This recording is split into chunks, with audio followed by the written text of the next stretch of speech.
இனிமையான நண்பர்களே, அன்புள்ளம் கொண்ட சொந்தங்களே, அனைவருக்கும் வணக்கம்.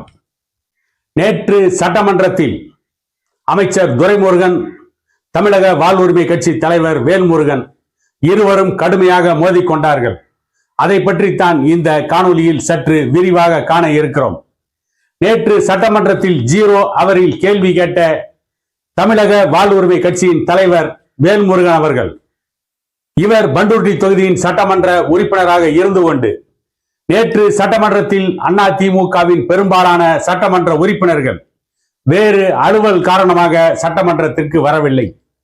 அப்பொழுது கேள்வி கேட்ட வேல்முருகன் அவர்கள், அந்தியூர், பவானி சட்டமன்ற தொகுதிகளுக்கு காவிரி நீர் கிடைக்க தமிழக அரசு ஏற்பாடு செய்யுமா என்று ஒரு கேள்வி எழுப்பியிருக்கிறார்.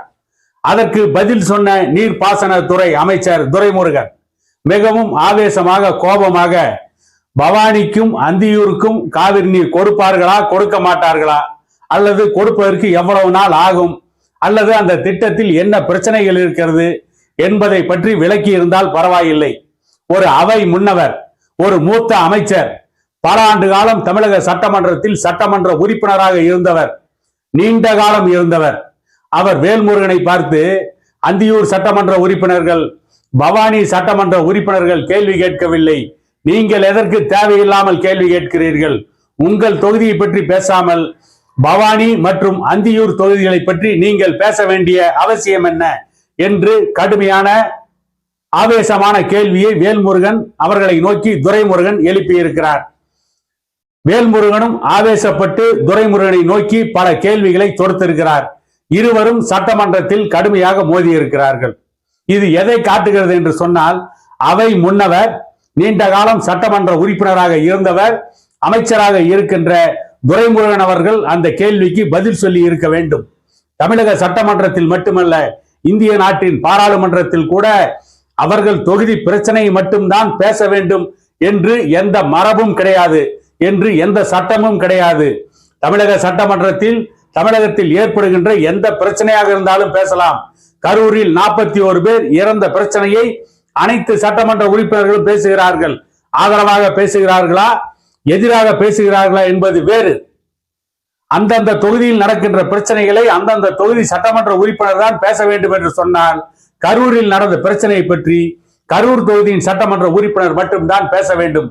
எப்படி மற்ற அரசியல் கட்சிகள் பேச முடியும்? ஆகவே வேல்முருகன் கேட்டதில் என்ன தவறு இருக்கிறது, என்ன குற்றம் இருக்கிறது, ஏன் துரைமுருகன் அவர்கள் வேல்முருகனை நோக்கி சீறி பாய வேண்டும் என்பதுதான் இன்றைக்கு நாம் எழுப்புகின்ற கேள்வி. வேல்முருகன் மீது நாம் ஏற்கனவே பல விமர்சனங்களை வைத்திருந்தாலும் கூட, ஜனநாயகத்தில் யார் நல்லதை செய்தாலும், யார் சரியான செயலை செய்தாலும் அவர்களை ஆதரிக்க வேண்டும் என்பதுதான் மரபு. அதுதான் அரசியல் நாகரிகம், அதுதான் அரசியல் பாடம்.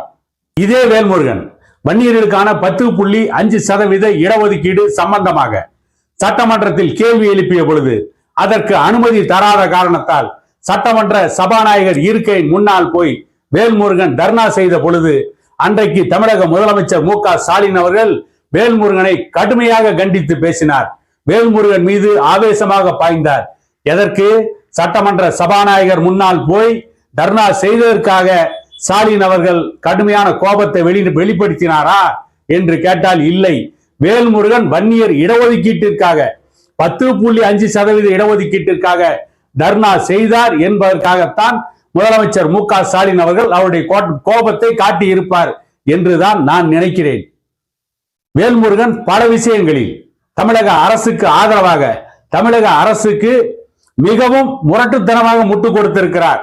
அப்பொழுதெல்லாம் வேல்முருகனை பார்த்தால் திமுக அரசுக்கு இனிக்கிறது. மக்கள் நலன் சார்ந்து பேசினால் திமுக அரசுக்கு, அமைச்சர் துரைமுருகனுக்கு, முதலமைச்சருக்கு கசக்கிறதா?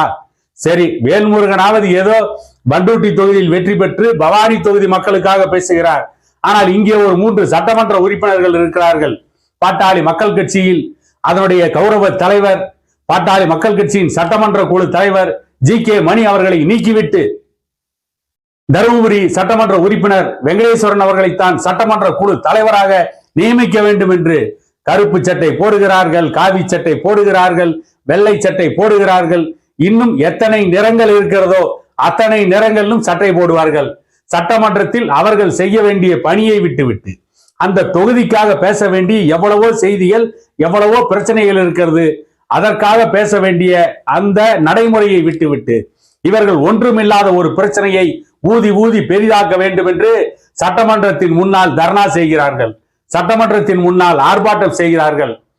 நேற்று சபாநாயகரே சொல்லிவிட்டார், பாட்டாளி மக்கள் கட்சிக்கு 5 உறுப்பினர்களும் ஒரே நிலைமையில் தான் வைத்திருக்கிறோம். சட்டம் என்ன சொல்கிறதோ அதை செய்வோம். உங்களுடைய பிரச்சனையை வெளியே வைத்துக் கொள்ளுங்கள், சட்டமன்றத்திற்குள் வைத்துக் கொள்ளாதீர்கள் என்று சதாசிவம் அவர்களையும் வெங்கடேஸ்வரன் அவர்களையும் மயிலம் சிவகுமார் அவர்களையும் கடுமையாக சபாநாயகர் கண்டித்த பொழுது ஏன் இந்த சட்டமன்ற உறுப்பினர்கள் 3 பேரும் அமைதி காத்தார்கள்? சதாசிவமும் வெங்கடேஸ்வரனும் மயிலம் சிவகுமாரும் ஏன் அப்பொழுது வாய் திறக்கவில்லை? ஏன் வாய் மூடி மௌனியாக இருந்தார்கள்? இவர்கள் நடத்தியதெல்லாம் நாடகம், இவர்கள் போட்டதெல்லாம் பேசம் என்பது ஊருக்கு, உலகத்திற்கு, நாட்டுக்கு தெரிந்துவிட்டது. ஆகவேதான் சட்டமன்றத்தில் அமைதியாக இருந்திருக்கிறார்கள். சபாநாயகர் கேட்கின்ற பொழுது அமைதியாக இருப்பது, சபாநாயகர் அமைதியாக இருக்கின்ற பொழுது இவர்கள் ஆர்ப்பாட்டம் செய்வதை போல நடிப்பது. எனக்கு என்ன ஒரு சந்தேகம், ஒருவேளை சபாநாயகர் கேட்ட கேள்விக்கு பதில் சொல்வதற்கு பாலு இல்லாமல் போய்விட்டாரோ? வக்கீல் பாலு இருந்திருந்தால் இவர்களுக்கு பதிலாக அவர் பதில் சொல்லி இருப்பார். இவர்களால் பதில் சொல்ல முடியவில்லையா அல்லது பதில் சொல்ல தெரியவில்லையா என்ற கேள்வியை எழுப்ப விரும்புகிறேன். எப்படி இருந்தாலும் சட்டமன்றத்தில் எப்படி செயல்பட வேண்டும் என்பதை இனி அந்த 3 சட்டமன்ற உறுப்பினர்களும் வேல்முருகனை பார்த்தாவது தெரிந்து கொள்ள வேண்டும் என அன்போடு கேட்டுக்கொண்டு மீண்டும் இதை போன்ற ஒரு காணொளியில் உங்களை சந்திக்கும் வரை உங்களிடமிருந்து விடை பெறுகிறேன்.